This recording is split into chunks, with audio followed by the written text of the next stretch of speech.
Today we are meditating from chapter 11 of the Gospel according to Saint John. The Gospel according to Saint John, chapter 11. You start reading from 1 to 7, verses 1 to 7. आज की जो Bible study है वो यूहन्ना रचित सुसमाचार उसका 11 अध्याय हम पढ़ेंगे। 1 से 7 तक हम वचन को देखेंगे। मरियम और उसकी बहन मार्था के गांव बैतनिय्याह का लाजर नामक एक मनुष्य बीमार था। यह वही मरियम थी जिसने प्रभु पर इत्र डालकर उसके पांवों को अपने बालों से पोंछा था। इसी का भाई लाजर बीमार था। अतः उसकी बहनों ने उसे कहला भेजा, हे प्रभु देख, जिससे तू प्रीति रखता है वह बीमार है। यह सुनकर यीशु ने कहा, यह बीमारी मृत्यु की नहीं परंतु परमेश्वर की महिमा के लिए है, कि उसके द्वारा परमेश्वर के पुत्र की महिमा हो।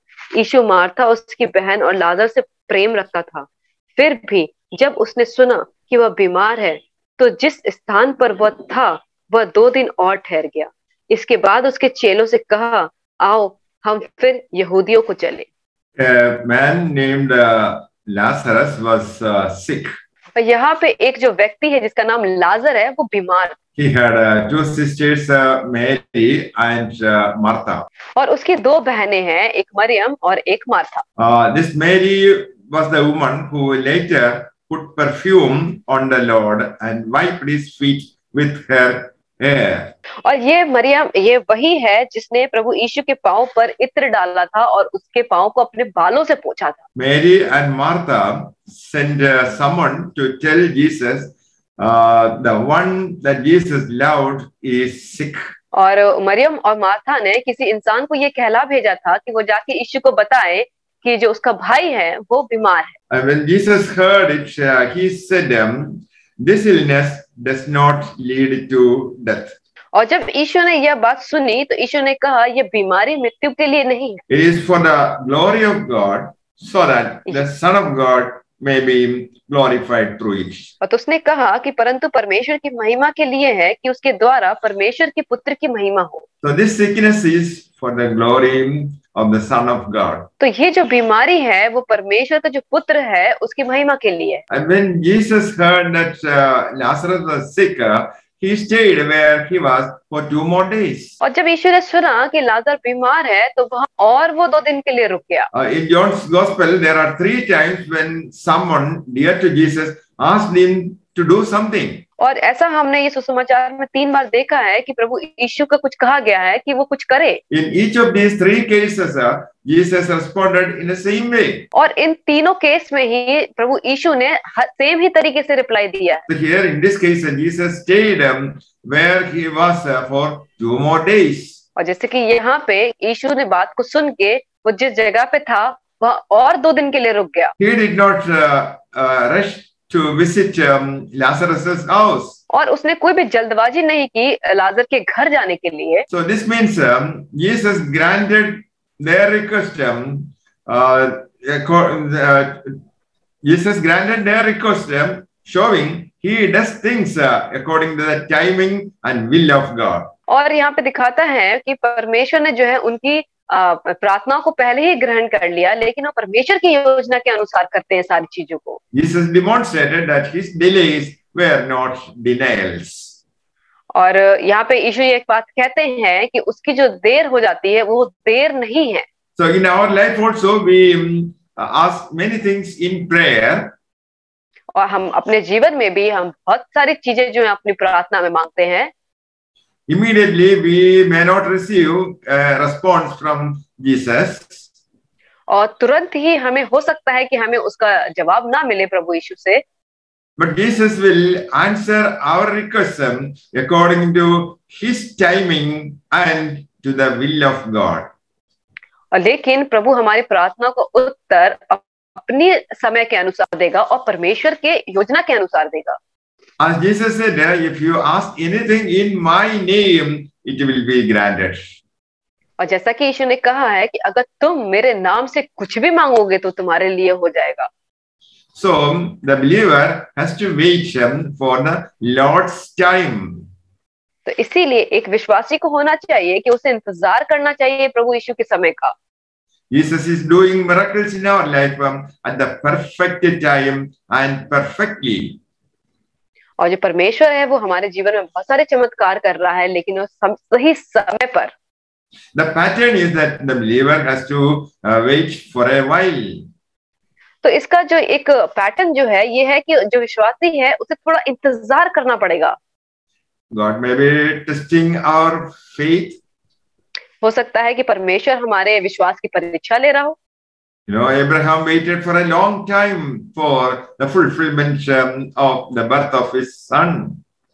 जैसे कि अब्राहम ने बहुत ही लंबे समय के लिए इंतजार किया ताकि उसकी जो बच्चे देने वाली जो वाचा थी वो पूरी हो जाए। So Jesus did not immediately when had gone to see the house of the bereaved family. और यीशु तुरंत ही उस जगह पे नहीं गया जहाँ पे वो मृत्यु हो चुकी थी, उस जगह पे तुरंत में नहीं गया। You may read verses 9 and 10. हम 9 और 10 पढ़ेंगे। यीशु ने उत्तर दिया, क्या दिन के 12 घंटे नहीं होते? यदि कोई दिन में चले तो ठोकर नहीं खाता, क्योंकि इस जगत का उजाला देखता है, परंतु यदि कोई रात में चले तो ठोकर खाता है, क्योंकि उसमें प्रकाश नहीं।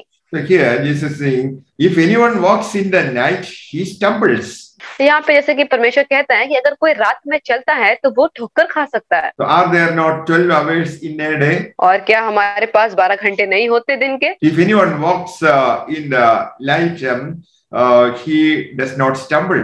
और यदि कोई दिन के समय चलेगा तो वो ठोकर नहीं खाएगा। So here Jesus is saying that Jesus and his disciples had to work before the night of Jesus's passion. और यहाँ पे प्रभु यीशु कहते हैं कि उसके चेलों को हमें उस वक्त तक काम कर लेना चाहिए जब तक वो रात ना आ जाए जिसमें प्रभु यीशु आए।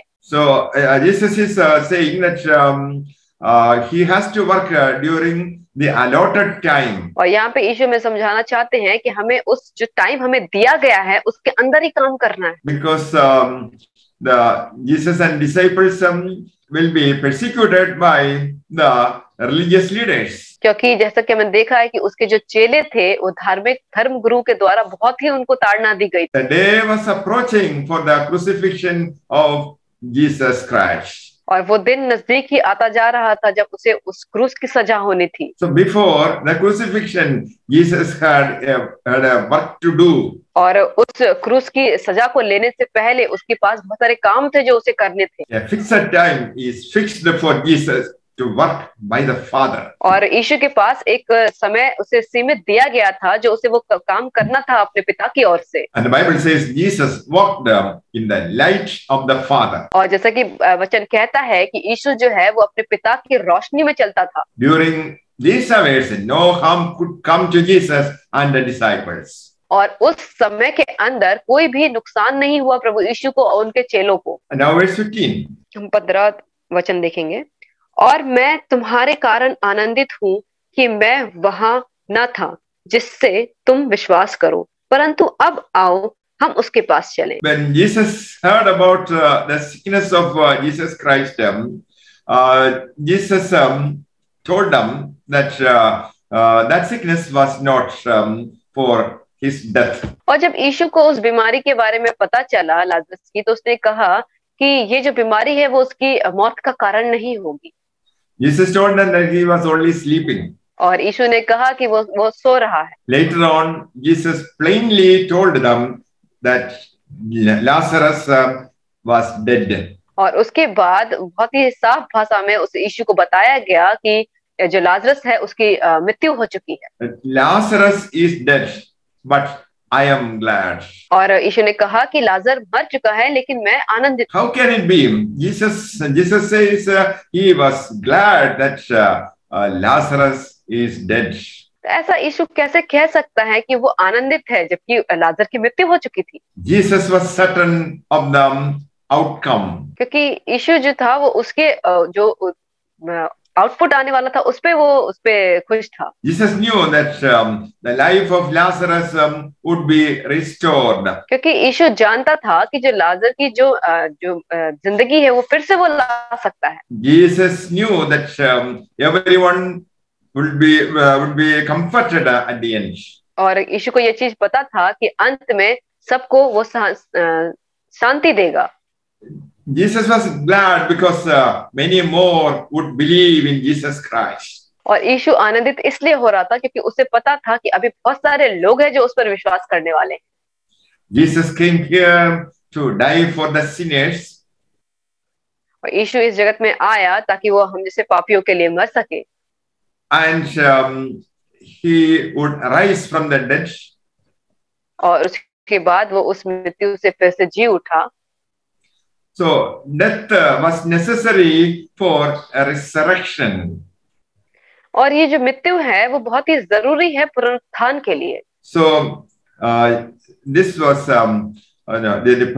Jesus was there to raise Lazarus from the dead. तो यीशु वहां पे था क्योंकि उस लाजर को उस मृत्यु से उठा सके। Jesus is called the life and resurrection. क्योंकि यीशु जो है उसे उसे जिंदगी और उसे पुनरुत्थान कहा जाता है। Jesus proved that he was life. यीशु ने ये चीज साबित किया कि वही वो जीवन है। Jesus restored life of Lazarus. क्योंकि यीशु ने लाजर की जिंदगी को फिर से उसे जिला दिया। So Jesus tells plainly that he was happy because Lazarus was dead.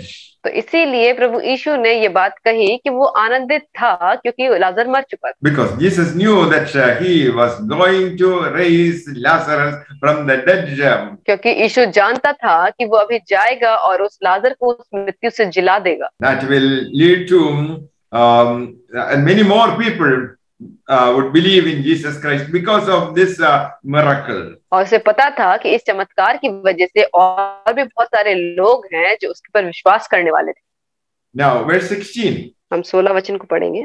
तब थोमा ने जो दिदमुस कहलाता है अपने साथी चेलों से कहा, आओ हम भी उसके साथ मरने को चले। So Thomas was one of the disciples of Jesus Christ. तो जो थोमा है वो एक प्रभु के चेलों में से ही एक था। Thomas said, let us go to Lazarus's house. तो उस थोमा ने कहा कि हम सब लाजर के घर चलते हैं। And Thomas is also called the twin. और जो थोमा था उसको दिदमुस भी कहा जाता था। He is called Didymus. उसका जो नाम था मतलब था वो दिदुमस था। Didymus is the Greek name for a twin. और ये जो दिदुमस जो है वो ग्रीक भाषा में इसे कहा जाता है। That is twin. Okay. Then Thomas is Hebrew name. और जो थोमा था वो एक इब्रानी भाषा का नाम था। So Didymus, Greek name for a twin. और जो दिदुमस था वो राजा के लिए लिखा जाता था। Thomas was called the twin because he looked like Jesus. और उसे किंग इसलिए कहा जाता था क्योंकि वो यीशु की तरह ही दिखता था। So that is why he is called Didymus or the twin. और इसीलिए उसे दिदुमस कहा जाता था उस राजा की वजह से। So Jesus wanted to go to Bethania. और इसीलिए यीशु जो है वो बेथनिया जाने को था। And the enemies, the religious leaders, were looking for an opportunity to kill Jesus Christ. और वहां पे जो यहूदी लोग थे वो इस मौके की तलाश में थे कि वो यीशु को कब मार डाले। So Thomas knew that, that is why he is saying, let us also go that we may die with Jesus Christ. और ये बात थोमा को पता थी, इसीलिए वो उसने ये बात कही कि चलो हम सब भी उसके साथ मरने को चलते हैं। That is a bold statement of faith by Thomas. और ये एक बहुत ही हिम्मत वाली जो बात कही थी थोमा ने। Disciples of Jesus Christ were potential targets of persecution. क्योंकि जो यीशु के जो चेले थे उन्हें बाद में उसे निशाने पे थे कि उनके बाद उन्हें बहुत ही ताड़नाएं दी जाएंगी। Now read verses 17 to 22. 17 से हम 22 वचन तक पढ़ेंगे। वहां पहुंचने पर यीशु को यह मालूम हुआ कि लाजर को कब्र में रखे 4 दिन हो चुके हैं।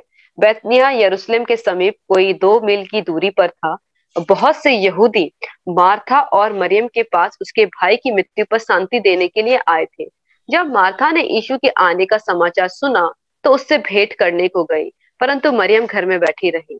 मार्था ने यीशु से कहा, हे प्रभु, यदि तू यहाँ होता तो मेरा भाई कदापि ना मरता। और अब भी मैं जानती हूँ कि जो कुछ तू परमेश्वर से मांगेगा परमेश्वर तुझे देगा। Here we see that Martha greets Jesus as he comes to Bethany. और जैसा कि हम देखते हैं कि मार्था जो थी वो प्रभु यीशु से वहां मिलने के लिए गए जब वो बेतानी में था। And many of the Jews gathered there. और बहुत सारे यहूदी वहां पे इकट्ठे हुए थे। So it was the practice of the Jews that they joined with those who mourned. और वहां पे बहुत सारे यहूदी आए हुए थे उसके भाई की मृत्यु पे शांति देने के लिए। So a large number of Jews gathered there to mourn the death of Lazarus. तो बहुत सी भारी संख्या में बहुत सारे यहूदी लोग आए हुए थे उस लाजर की शांति देने के लिए। Martha told Jesus Christ, if you had been here, my brother would not have died. तब मार्था ने प्रभु यीशु से कहा कि अगर तू आज यहाँ होता तो मेरा भाई ना मरता। Here we find Martha honestly stated her disappointment in Jesus' late arrival. और यहाँ पे हम देखते हैं साफ भाषा में कि मार्था अपने उस दुख को जाहिर कर रही है कि प्रभु लेट क्यों आया। So she says, Lord Jesus Christ, if you had been here, my brother would not have died. तो उसने ये कहा कि प्रभु यीशु अगर तू यहाँ होता तो मेरा भाई नहीं मरता। And now Jesus is in their house. और अभी यीशु जो है उनके घर के पास है।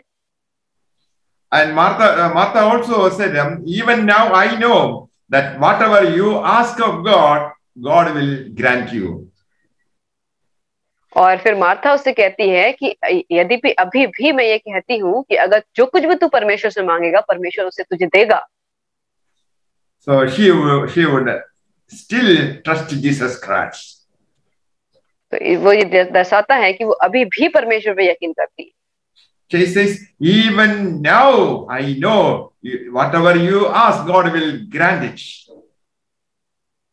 और उसने ऐसा कहा कि अभी भी मैं जानती हूँ कि जो कुछ तू परमेश्वर से मांगेगा परमेश्वर तुझे देगा। This was a remarkable demonstration of faith. और ये जो है एक बहुत ही बड़ा विश्वास का एक दृष्टांत है। Even now I know whatever you ask, God will grant you. और अभी मैं जानता हूँ कि जो कुछ भी आप प्रार्थना में मांगोगे परमेश्वर उसे पूरा करेगा। Her brother was buried 4 days before. और उसका जो भाई था वो 4 दिन पहले ही उसे कब्र दे दी गई थी। Yes. So my friends, in our life also, we are witnessing many miserable things. और हम अपनी जिंदगी में भी ऐसे बहुत सारी दुखद घटनाओं का हम गवाह होते हैं।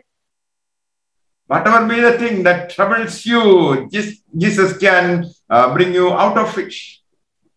और जो कुछ भी क्यों ना समस्या हो जो आपको तकलीफ देती है परमेश्वर आपको उससे निकाल सकता है। And do you believe that Jesus can do it even now? और क्या आप विश्वास करते हैं कि प्रभु यीशु आज भी वो चीज कर सकता है? Jesus can restore whatever things you lost in your life. परमेश्वर उन चीजों को वापस ला सकता है जो कुछ भी आपने अपनी जिंदगी में खो दिया हो। Jesus can give you victory. परमेश्वर जो है वो आपको विजय दिला सकता है। So even now, Jesus can do a miracle in our life if you believe. आज भी परमेश्वर आपकी जिंदगी में चमत्कार कर सकता है अगर आप विश्वास करते हैं तो। Now verses 23 to 27. हम 23 से 27 वचन तक पढ़ेंगे। यीशु ने उससे कहा, तेरा भाई फिर जी उठेगा। मार्था ने उससे कहा, मैं जानती हूँ कि अंतिम दिन में पुनरुत्थान के समय वह जी उठेगा। यीशु ने उससे कहा, पुनरुत्थान और जीवन मैं ही हूँ। जो कोई मुझ पर विश्वास करता है वह यदि मर भी जाए तो अभी जिएगा, और जो कोई जीवित है और मुझ पर विश्वास करता है वह अनंत काल तक न मरेगा। क्या तू इस बात पर विश्वास करती है? उसने उससे कहा, हाँ हे प्रभु, मैं विश्वास करती हूँ कि परमेश्वर का पुत्र मसीह जो जगत में आने वाला था वह तू ही है। Jesus said to her that Lazarus would arise again. यीशु ने उससे कहा कि तेरा भाई लाजर फिर से जी उठेगा। And Martha said to Jesus that she knew he would rise in the last day with all the righteous people. और मार्था ने फिर यीशु से कहा कि हाँ, मुझे पता है कि वो पुनरुत्थान वाले दिन फिर से जी उठेगा। But Jesus did not mention about the last day resurrection of the righteous people. पर यहाँ पे यीशु ने ये नहीं कहा कि वो उस अंतिम दिन वाले पुनरुत्थान की बात कर रहा है। Jesus is resurrection. यीशु जो है वो पुनरुत्थान है। Jesus is life. यीशु जो है वो जीवन है।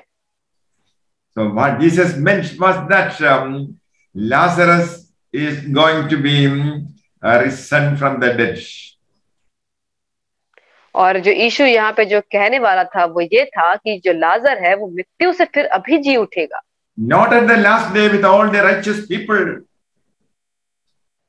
और वो अंतिम दिन की बात नहीं कर रहा था जिस दिन सब धर्मी उठाए जाएंगे।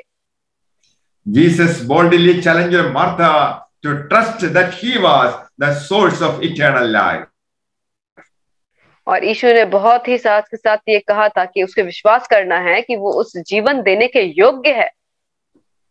Jesus presented himself as the champion over death. और यीशु ने वहां पे अपने आप को एक बहुत ही अच्छे योद्धा के रूप में प्रकट किया जीवन का। So Jesus mentioned that Lazarus would rise again right now. और यीशु ने फिर यहाँ पे बताया कि जो लाजर है वो अभी और इसी वक्त फिर से जी उठेगा। Jesus did not claim to have resurrection and life. यीशु ने ये उसने कभी नहीं कहा कि वही जीवन और वो पुनरुत्थान है। To have Jesus is to have resurrection and life. अगर आपके पास यीशु है तो आपके पास जीवन है और पुनरुत्थान। The believer will never die. जो विश्वासी है वो कभी भी नहीं मरेंगे।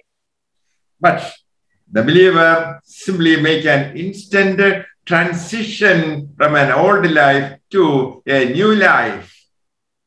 और जो विश्वासी होंगे उन्हें केवल सिर्फ एक ट्रांसफॉर्म करना पड़ेगा कि वो अपनी पुरानी जिंदगी से फिर नई जिंदगी में प्रवेश करेंगे। That is transformation from the physical life to spiritual life. और ये वो बदलाव है कि आप अपने शारीरिक जीवन से फिर आत्मिक जीवन में जाएंगे। And the dead in Christ are forever with the Lord. और जो परमेश्वर में जो मृत्यु है वो परमेश्वर के साथ हमेशा के लिए है। They are with the Lord in paradise. और वे लोग परमेश्वर के साथ स्वर्ग में रहेंगे। Death to the Christian is an invitation to the Father's palace.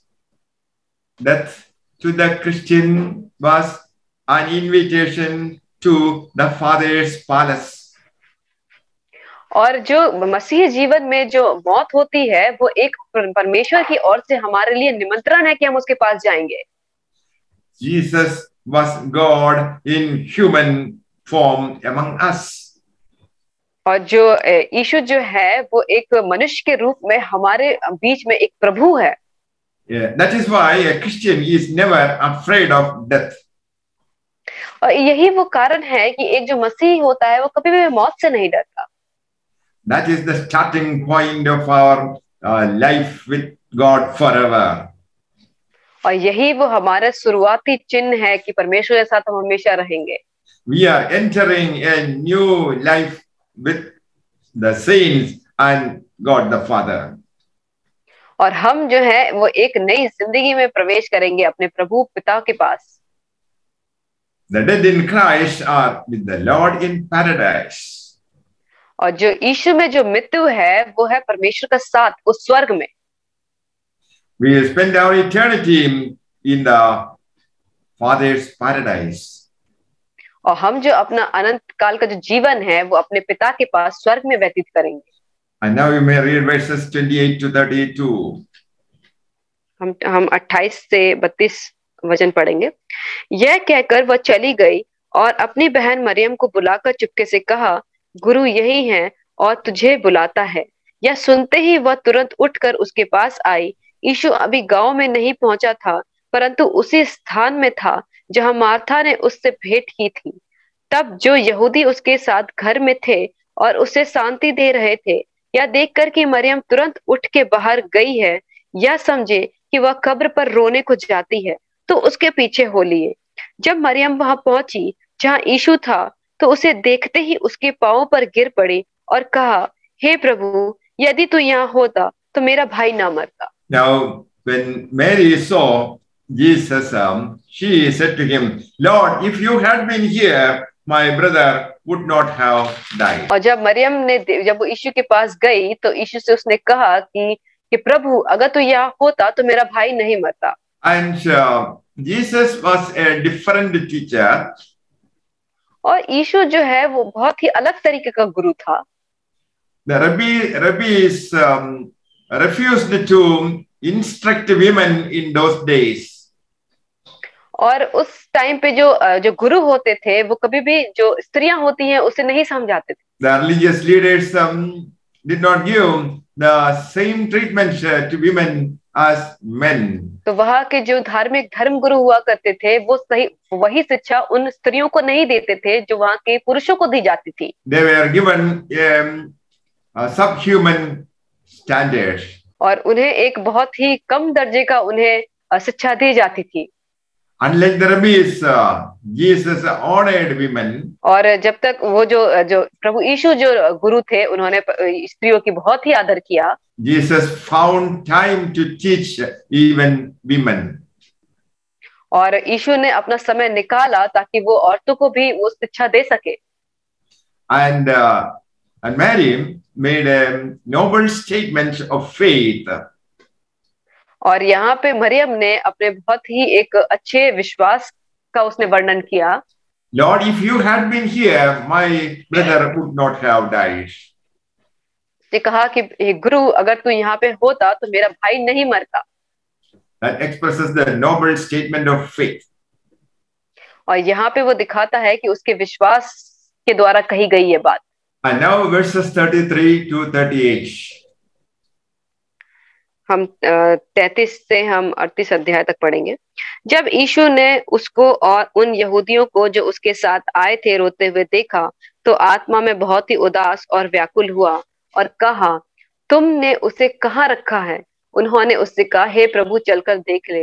यीशु रोया. तब यहूदी कहने लगे, देखो, वह उससे कितना प्रेम रखता है. परंतु उसने उनमें से कुछ न कहा. क्या यह जिसने अंधे की आंखें खोली यह भी नहीं कर सका कि यह मनुष्य ना मरता? यीशु मन में फिर बहुत ही उदास होकर कब्र पर आया, और वह एक गुफा थी और एक पत्थर उस पर रखा था. Jesus saw the weeping of Mary. और यीशु ने उस मरियम के आंसुओं को देखा. The grief and tears of Mary and Martha moved Jesus Christ.